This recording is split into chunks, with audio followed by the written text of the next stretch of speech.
Баршаңызға қайырлы күн достар. Бүгін біз кардоннан балаларға арналған таспиқ жасап үйренетін боламыз. Ол үшін ең алдымен менің каналыма лайк басып, тіркеліп, қоңырауша белгісін басып қоюды ұмытпаңыздар. Ол үшін бізге қажетті заттар кардон және гүл орайтын қағаздың сырты, 33 штук моншақ, жилка немесе жіп қажет болады. Ең алдымен кардонды осылай мешітке ұқсатып қиып алатын боламыз. Енді оның бетін гүл орайтын қағазбен немесе өзіңізде бар затпен қаптап шығатын боламыз. Осылай ыстық клейдің көмегімен алдын артын барлығын бір тексетіп қаптап алатын боламыз. Міне қаптап алдық.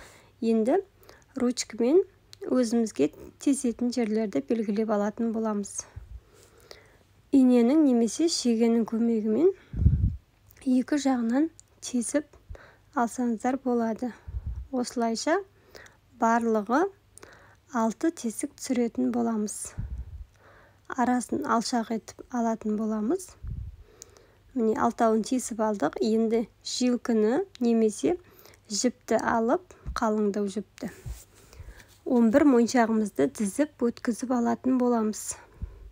Міне 11 моншағымызды өткізіп алдық. Енді оны бағанағы тесіп алған тесіктен өткізетін боламыз.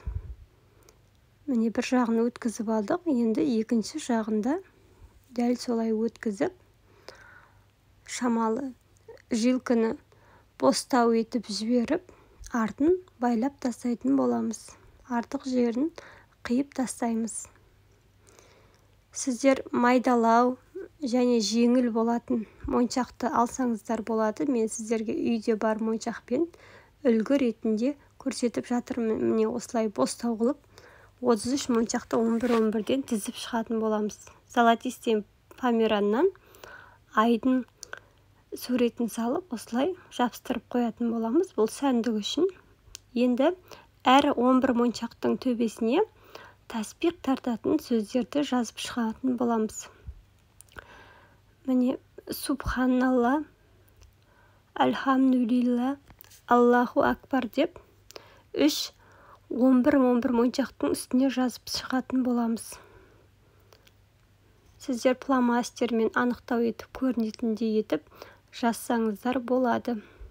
Бұл таспиқ балаларға өте ыңғайлы және үйренуге қызықты болып келеді.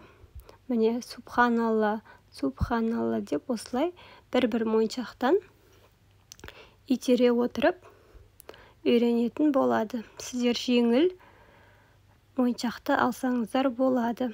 Қозғалуға ыңғайлы етіп. Міне өте әдемі, өте қарапайым, ерекше таспиқ дайын болды.